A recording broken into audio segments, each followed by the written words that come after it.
민얼련의 미디어 탈곡기 935회 방송 시작하겠습니다. 네, 안녕하세요. 미디어 교육팀 그리고 민얼련의 미디어 탈곡기 진행자 김나래입니다. 네, 정책 모니터 팀으로 바뀐 공시영입니다. 네, 안녕하세요. 네, 저희가 이제 팀 개편이 좀 있어서 이렇게 소개를 해드렸는데, 그래도 앞으로 공시영 활동가는 계속 정책 관련 성명 논평 요런 거 쓰시고 같이 모니터 팀 활동가들과 함께 있는 팀에 있고요. 저는 미디어 교육팀이라고 이름 바뀌었는데 앞으로 민얼련에서 어떤 교육들이 나올지 많이 관심 가져주시면 좋겠습니다. 본격적인 오늘 이야기로 들어가 볼게요. 27일 금요일, 지난주 금요일이죠. 방송통신위원회가 MBN의 끝끝내 조건부 재승인이라는 결과를 내렸다는 소식을 좀 실시간 방송으로 전해드렸습니다. 심사위원단 평가에서 기준인 650점에 못 미치고 편법 자본금 충당으로 방송법 이행 항목에서 낙제점을 받았지만 재승인을 불허할 경우에 고용 문제와 외주업체 피해 등 사회적 파장을 고려했다고 방통위는 밝혔습니다. 재승인 거부 시 시청자 등의 피해가 예상되는 점을 종합적으로 고려하여 MBN에 대해 조건부 재승인을 의결하기로 하였습니다. 금요일, 그 당일은 방통위의 존재 이유를 찾아볼 수 없다라는 민얼련의 유감, 그리고 앞으로 민얼련이 어떻게 대처할지에 대해서 신미희 사무처장님과 함께 이야기를 나눠보았는데요. 오늘은 금요일 그 방통위의 심의의결 회의 현장에 있었죠, 공시영 활동가가. 네, 제가 취재하러 갔죠. 네, 공시영 활동가가 취재를 하고 왔는데 그때 현장에 있었던 공시영 활동가의 자세한 현장 이야기 그리고 재승인 결과에 대해서 좀 해설을 저희가 해보려고 합니다. 네, 이번 주가 아니죠. 저번 주에 우리 민얼련에서 MBN 관련 성명을 냈잖아요. 네. 근데 제가 그 성명을 보면서 가장 기함을 했던 부분은 그 방통위원이 총 5명이에요. 한상혁 위원장까지 포함해서요. 네. 네, 근데 그 5명 모두가 다 만장일치로 MBN의 조건부 재승인이라는 결과를 내렸다는 점이에요. 이게 행정처분, 그러니까 6개월 유예기간을 둔 6개월 업무 정지 이야기를 할 때, 그때도 공시영 활동가가 방청을 다녀왔는데, 그때만 하더라도 김창룡 위원이라든지 몇몇 위원들은 승인 취소를 해야 한다라든지, 그러니까 좀 이렇게 여러 갈래 의견을 보여서 좀 토론을 했던 것으로 알고 있는데, 이번에는 현장에서 봤을 때 도대체 어떤 이야기가 오고 가면서 만장일치라는 결론이 나왔는지 이야기해 주실까요? 그냥 논의다운 논의가 없었고요. 일단 시작할 때 네. 방통위에서 사무처에서 네네. 경과보고를 하죠. 네. 경과보고를 한 20분 정도 했는데 거기서 1화는 재승인을 취소한다. 2화는 조건부 재승인 의결한다. 이런 식으로 안을 내요. 네네. 그러면은 이제 그 안을 놓고 방통위원들이 토론을 하거나 아니면 다른 안을 내거나 해서 네. 그런 식으로 회의가 진행되는데 저번에 그 MBN 행정처분 네. 의결 같은 경우에는 중간에 방통위원 몇 명이 그 사무처에 없는 안을 내가지고 중간에 위안 정리를 위해서 정회를 한번 했었어요. 네네. 그래서 회의가 좀 길어졌고 이번 경우에는 그냥 위안 보고 한 다음부터 방통위원들이 마치 그 조건부 재승인 의결이 당연하다는 것처럼 이 안에 동의한다 이런 식으로 얘기를 다 끝냈고요. 네.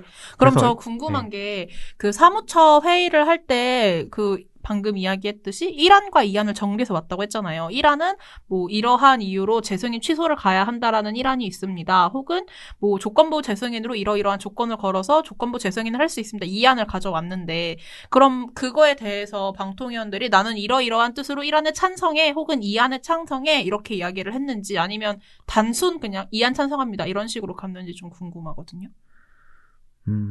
사실 거의 얘기를 안 했고요. 그냥 단순히 저는 이 안에 찬성합니다. 이런 식으로 갔습니다. 그리고 나중에 좀 다시 한번 정리를 해드리겠지만 네네.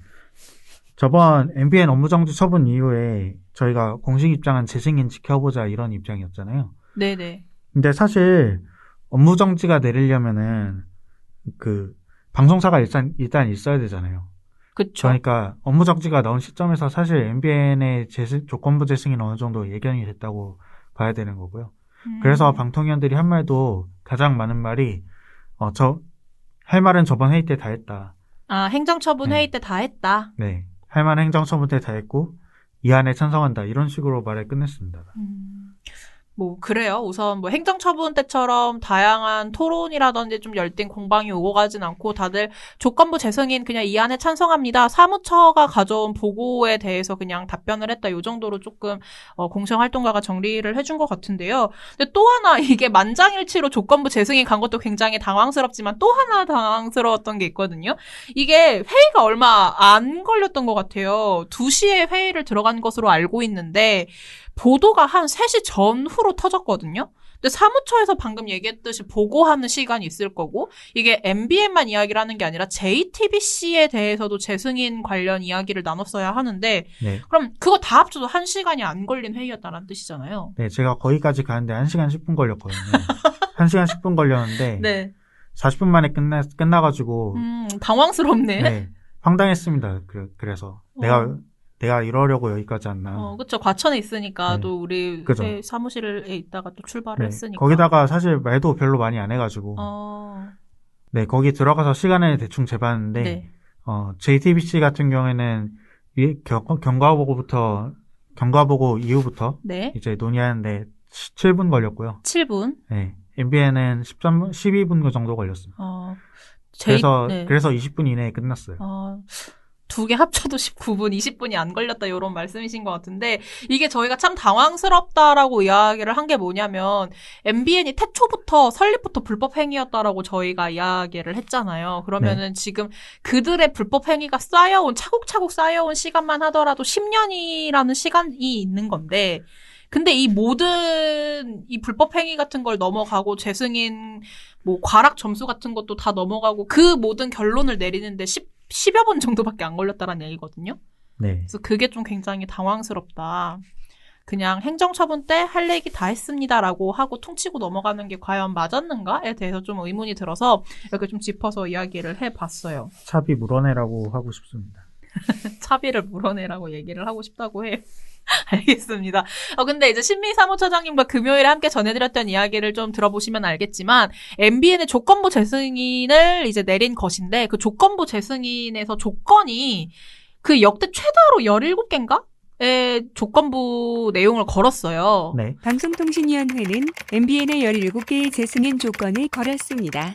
방송의 공적 책임, 공정성 제고를 위해 사업계획서 준수, 경영 투명성 확보 및 외주 상생 등을 위해 추가 개선 계획 준수, 방송심의 규정 위반에 따른 법정 제재를 매년 5건 이하로 유지할 것, 복수의 전문 외부 기관을 선정해 시사, 보도 프로그램 등의 공적 책임, 공정성에 대한 객관적 진단을 받고 홈페이지에도 공개할 것, 협찬을 받은 프로그램에서 협찬주가 판매하는 상품이나 용역의 직접적인 효과나 효능을 다루는 경우 협찬 사실을 반드시 3회 이상 고지하고 7일 이내 프로그램명과 협찬 상품 또는 용역 명칭을 홈페이지에 공개할 것, 외주 프로그램 제작비 산정 및 지급, 저작권과 수익 배분 등의 관계, 방송통신위원회에서 제시하는 기준을 준수할 것 등이 있는데요.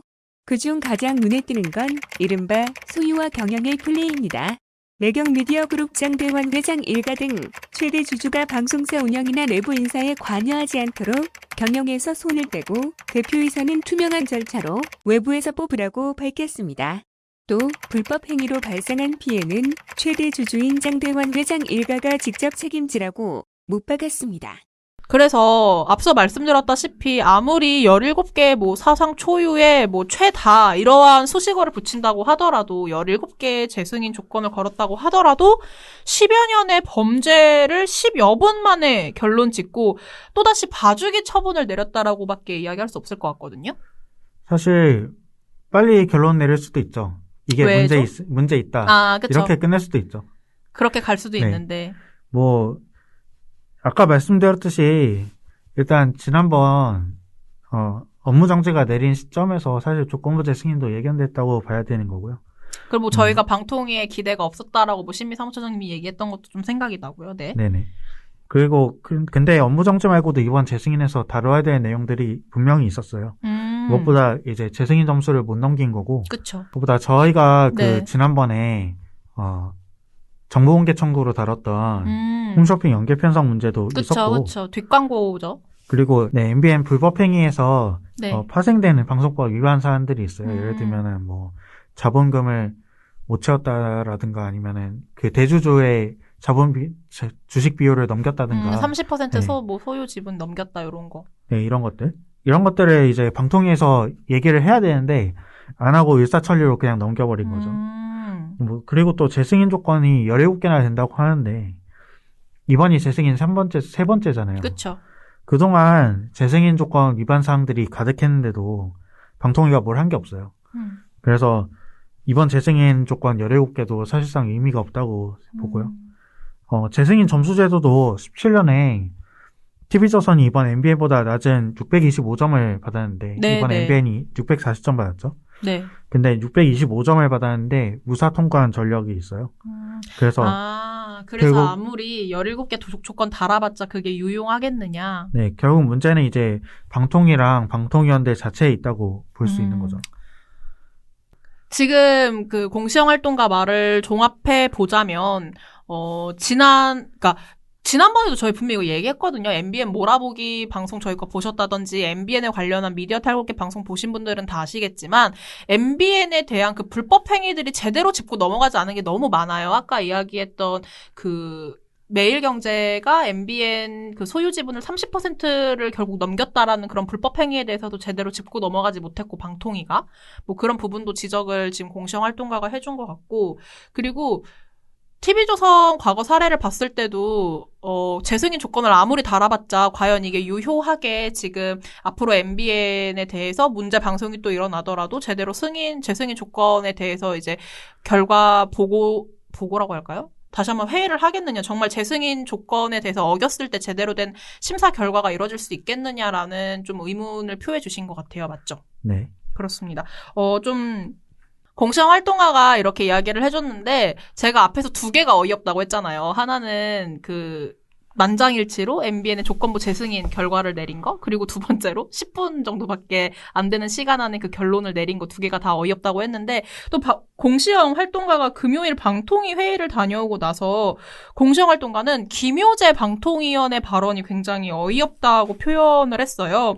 이게 방통위 전원이 MBN 조건부 재승인이라는 그런 결론을 내렸는데 그중에서 콕 집어 김효재 위원의 발언이 어이없었다라고 이야기하셨던 이유는 뭐예요? 이거는 MBN 재승인 관련 이야기는 아니고 네네. JTBC 관련 얘기인데요. 네. 이번에 재승인 과정에서 JTBC의 보도국 기자가 170명 정도 네. 있다고 하는데 이 사람들이 죄다 중앙일보 소속으로 돼 있으면서 JTBC에 파견 근무를 해왔다는 사실이 적발이 된 거예요.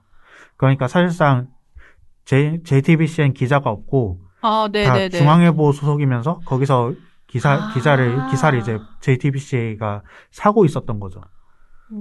그런 형식으로 방송을 하고 있었는데, 네. 그래서 원래 JTBC가 이번에 재승인 점수가 한 710점 정도 나왔거든요. 좋은 점수를 네. 받았죠. 그래서 이 710점이 되면은 5년 무조건 재승인을 내려줘야 돼요. 원래는 네네.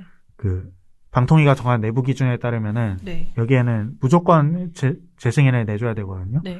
근데 조건부 재승인을 내렸잖아요. JTBC에 5년 조건부 재승인을 내렸는데 네. 그 조건부가 붙은 이유가 이것 때문입니다.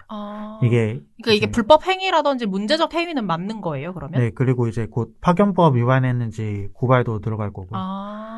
그런데 네네. 근데 제가 궁금한 거는 이게 지금 JTBC 기자인데 소속은 중앙일보 기자로 돼 있다고 말씀하셨잖아요. 네, 이게 되게 특별한 사례인가요? 뭐 고위직 간부 이런 지금 제가 좀 읽어보고 있는데 종편 채널에 몸담고 있는 고위직 간부를 포함한 임직원 겸직 문제가 이게 JTBC만의 문제인 건지 아니면 전반적으로 다들 이런 문제가 있는지도 좀 궁금하거든요.